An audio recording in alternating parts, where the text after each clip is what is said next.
चलो ठीक है, अगर तुमने अपनी तसल्ली कर ली है तो इससे मेरा भी शक दूर हो गया। बहुत शुक्रिया यार, मैं बहुत फिक्रमंद हो रहा था इस सिलसिले में।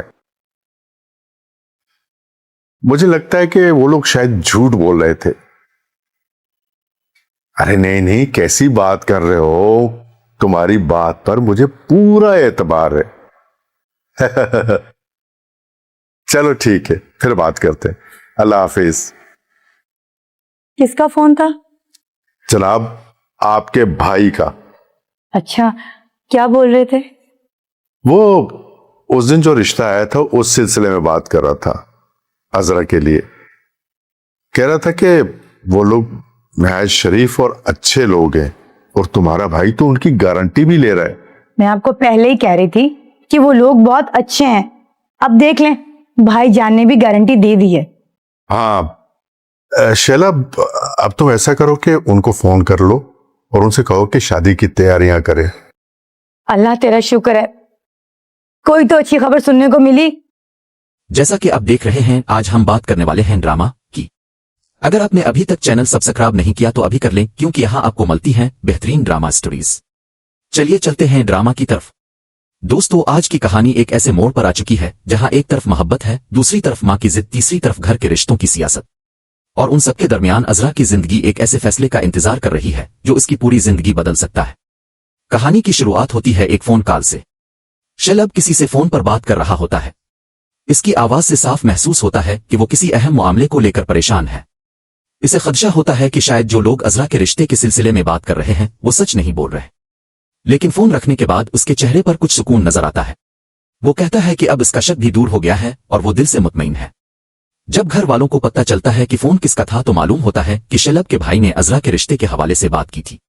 और सबसे बड़ी बात, इसके भाई ने इस रिश्ते की पूरी जिम्मेदारी ले ली थी। वो कह रहा था कि जिस घर से अजरा का रिश्ता आया है वो लोग शरीफ, अच्छे और भरोसे के काबिल हैं। ये बात सुनकर घर में जैसे एक बोझ हल्का हो जाता है। शैलब की बीवी भी खुश हो जाती है।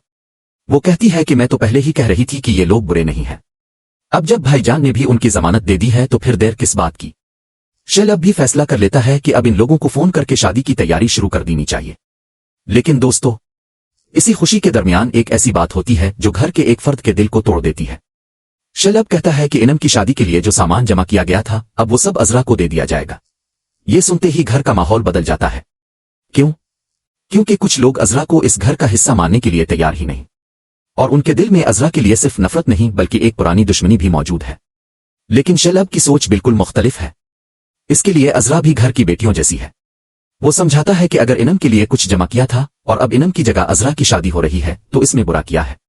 मगर हर किसी का दिल इतना बड़ा नहीं होता, और इसी घर में एक ऐसी औरत भी मौजूद है जो अजरा को बहू के रूप में देखना ही नहीं चाहती। उधर घर के दूसरे हिस्से में एक और कहानी जन्म ले रही होती है। नोमान की मां छप छप कर अपने बेटे के लिए किसी और लड़की की तस्वीरें देख रही होती है। वो चाहती है कि नोमान की शादी अजरा से ना हो, लेकिन इसकी बेटी फरहीन मां की यह हरकत समझ लेती है। फरहीन अपनी मां के लिए चाय लेकर आती है और मजाक मजाक में कहना शुरू करती है कि आज की चाय में कुछ खास है। मां हैरान होकर पूछती है कि आखिर आज की चाय में क्या खास बात है। फरहीन कहती है कि आज की चाय पीने से शायद आपको किसी की याद आ जाए। मां फौरन पूछती है कि आखिर तुम कहना क्या चाहती हो। तब फरहीन बात को सीधा शादी की तरफ ले जाती है। वो कहती है कि मैं पूरी जिंदगी आपको चाय बनाकर नहीं पिला सकती। कल को इस घर में कोई और भी तो होना चाहिए जो आपका ख्याल रखे। मां पूछती है, कौन? फरहीन मुस्कुरा कर कहती है, नोमान भाई की बीवी। लेकिन मां को यह बात बिल्कुल पसंद नहीं आती। वो समझ जाती है कि फरहीन किस तरफ इशारा कर रही है। फरहीन फिर सीधा नाम ले लेती है, अजरा। वो बताती है कि नोमान दोबारा अजरा के घर जाने का मंसूबा बना रहा है। मां गुस्से में आ जाती है, लेकिन फरहीन के पास इस बार एक और भी बड़ी बात होती है।